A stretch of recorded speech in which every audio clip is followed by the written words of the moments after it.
क्या कभी ऐसा हुआ है कि कोई मिठाई खाई हो और लगा हो कि ये सिर्फ मिठाई नहीं है, इसमें कुछ और भी है? आज हम ऐसी ही एक चीज के बारे में बात करने वाले हैं। गढ़वाल हिमालय की एक खास पहचान, अरसा। और जानेंगे कि ये सिर्फ स्वाद की बात क्यों नहीं है। हाँ, देखने में तो एक बड़ी ही स्वादिष्ट मिठाई लगती है ना?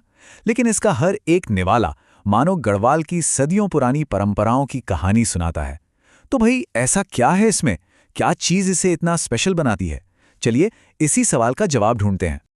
तो सबसे पहले बात करते हैं इसके नाम की, इसकी जड़ों की, कि आखिर ये अरसा है क्या चीज और आया कहाँ से।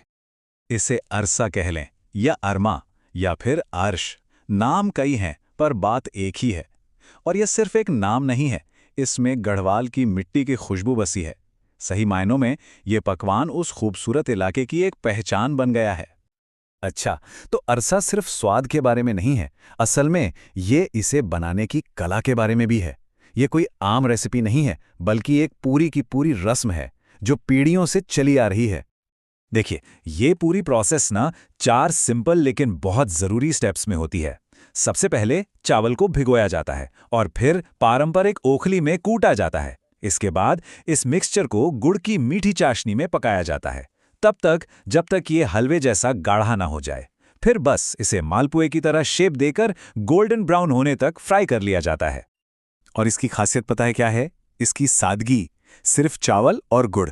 लेकिन असली मैजिक है इसे बनाने के पारंपरिक तरीकों में, जैसे कि ओखली का इस्तेमाल। यही चीज इसे आज की मिठाइयों से बिल्कुल अलग बनाती है। और हाँ, जब इसे मालू के पत्तों पर परोसते हैं ना, तो इसका स्वाद तो मानो दोगुना हो जाता है। तो चलिए, ये तो समझ लिया कि अरसा बनता कैसे है, पर अब वक्त है इसकी आत्मा को समझने का। ये जानने का कि ये सिर्फ एक मिठाई ही क्यों नहीं है, ये गढ़वाल की भावनाओं का, वहाँ के इमोशंस का प्रतीक कैसे है। गढ़वाली कल्चर में न एक बहुत ही प्यारा शब्द है, सौगात। सौगात का मतलब सिर्फ एक गिफ्ट नहीं होता। ये वो प्यार और आशीर्वाद है जो एक बेटी अपने साथ मायके से ससुराल ले जाती है या फिर ससुराल से मायके लाती है। और अरसा, बस वही अनमोल सौगात है। जब कोई महिला दिरागमन के लिए जाती है, मतलब जब वो अपने ससुराल और मायके के बीच सफर करती है, तो वो अपने साथ अरसा लेकर जाती है। ये सिर्फ एक मिठाई नहीं है, ये उसके परिवार का प्यार है, उनकी दुआएं हैं जो वो अपने साथ ले जा रही है। और शादियों में, अरे शादियों में तो इसकी इंपॉर्टेंस और भी बढ़ जाती है। सोचकर देखिए, शादी के इनविटेशंस के साथ ये मीठा तोहफा भी दिया जाता था। इससे साफ पता चलता है कि अरसा सिर्फ एक डिश नहीं, बल्कि हर खुशी के मौके का एक जरूरी हिस्सा था। और ऐसा नहीं कि बस यूं ही दे दिया। न्योते के साथ ठीक 4 अरसे दिए जाते थे। 4! ये छोटी सी बात हमें बताती है कि यह परंपरा कितनी गहरी थी, कितनी डिटेल थी, जहां हर छोटी चीज का कोई ना कोई मतलब होता था। तो अब जब हम इस तस्वीर को दोबारा देखते हैं, तो ये सिर्फ एक मिठाई नहीं दिखती, है ना? इसमें दिखता है कम्युनिटी का प्यार, परिवार के रिश्ते और त्योहारों की मिठास। ये सचमुच गढ़वाल की आत्मा का एक टुकड़ा है।